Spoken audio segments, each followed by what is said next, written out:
Considéré comme le plus grand fleuve de l'Antiquité, l'Euphrate renferme des événements historiques et des secrets qui dépassent la compréhension humaine. Cependant, quelque chose de terrible se produit avec ce fleuve. Chaque année qui passe, il devient de plus en plus sec et de nombreux peuples du Moyen-Orient souffrent déjà du manque d'eau de ce fleuve, qui a toujours été très grand et imposant. Le pire de tout, c'est que les pays baignés par l'Euphrate semblent ne pas être très préoccupés par sa situation et, dans certains cas, agissent même contre la récupération du fleuve. Mais que diriez-vous si je vous disais que cette situation de sécheresse de l'Euphrate n'est pas seulement une grave crise environnementale, mais fait également partie de l'accomplissement de certaines prophéties de la fin des temps?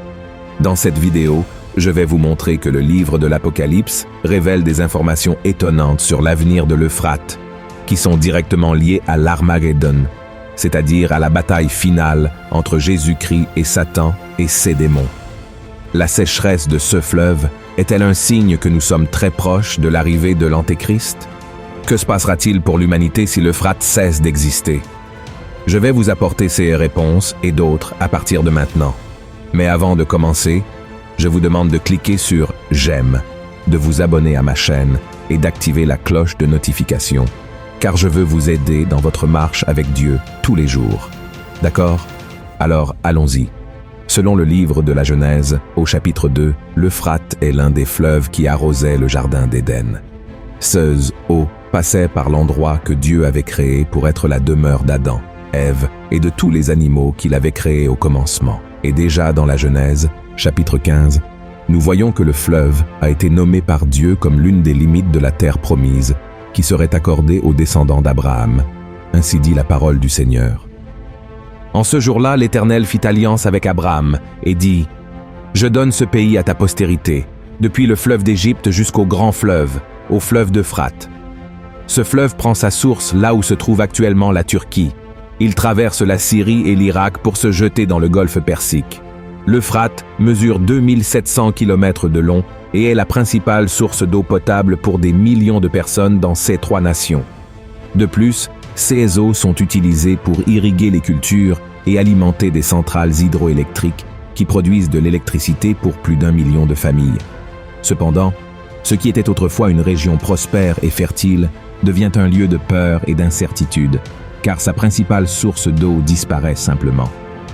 Selon les autorités iraniennes qui surveillent la situation de l'Euphrate au cours des 3 dernières années, la saison des pluies dans la région a commencé plus tard et s'est terminée plus tôt, entraînant une réduction drastique du volume d'eau du fleuve. À certains endroits, le lit du fleuve s'est complètement asséché. À l'un de ces points secs, une vidéo circulant sur Internet montre ce qui pourrait être les cris de démons dans une région où passait le fleuve Euphrate, suscitant l'inquiétude de milliers de personnes. Cela se produit car, selon les rapports, les bruits seraient émis par l'un des 4 anges déchus qui ont été emprisonnés par Dieu et qui ne seront libérés que lorsque la prophétie de l'Apocalypse 9 se réalisera. Et en revenant à la question de la sécheresse que l'Euphrate traverse, un groupe de scientifiques affirme que ce n'est pas seulement la question climatique qui affecte le volume des eaux, mais aussi la mauvaise gestion de la politique de l'eau par les gouvernements des pays arrosés par lui. Certains disent même que les pays veulent que le fleuve s'assèche une fois pour toutes, pour une raison encore inconnue. Après tout, quel avantage apporterait la désertification d'un fleuve à l'humanité? Quel est l'intérêt de ces dirigeants? Il se trouve que c'est avec la mort du fleuve que la prophétie sur l'Armageddon se réalisera. Selon la Bible, les rois de l'Orient marcheront sur la terre sèche, là où coulait autrefois le fleuve Euphrate, jusqu'à la montagne de Megiddo, où ils combattront l'armée du Christ dans la bataille finale. Voyez ce que le chapitre 16 de l'Apocalypse nous révèle.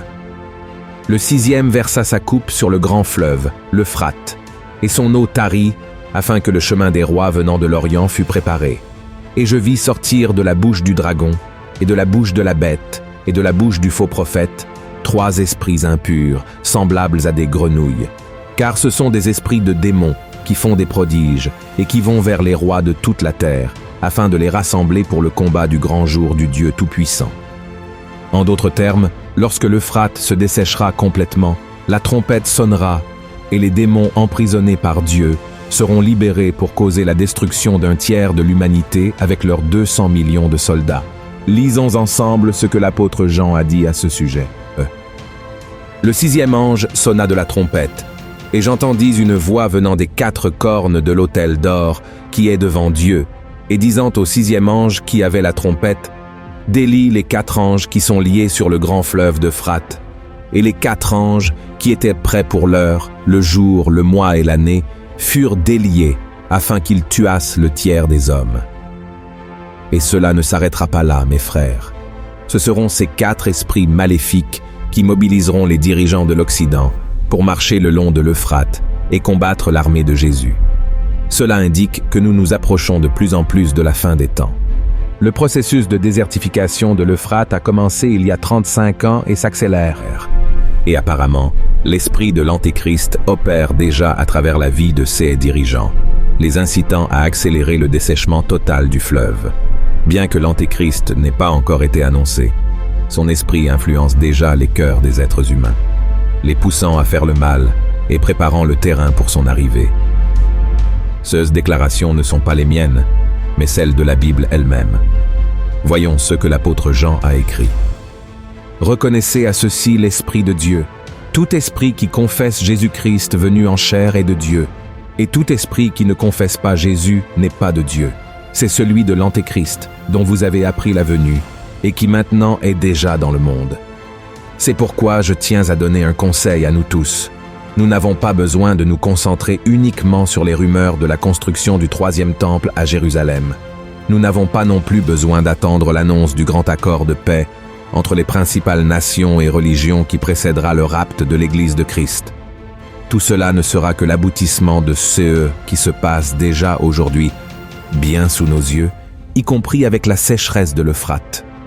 Nous n'avons pas besoin de craindre l'Antéchrist, et encore moins la bataille de l'Armagédon, car la parole de Dieu nous assure que Jésus remportera la guerre contre l'ennemi et le jettera dans le lac de feu qui brûle avec du soufre, où il sera tourmenté pour l'éternité.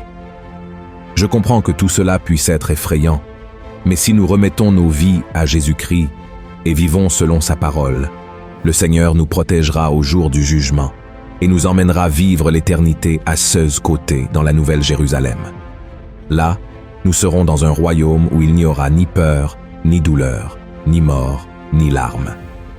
Et vous n'avez pas non plus besoin de vous inquiéter de quand tout cela va arriver, mais plutôt d'être attentif à quel côté vous serez quand cela se produira. C'est pourquoi je vous invite à me suivre quotidiennement, car j'apporte des connaissances bibliques, des sujets pertinents, et je fais des prières quotidiennes pour vous fortifier. Amen.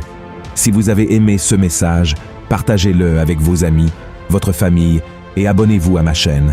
Que Dieu vous bénisse puissamment.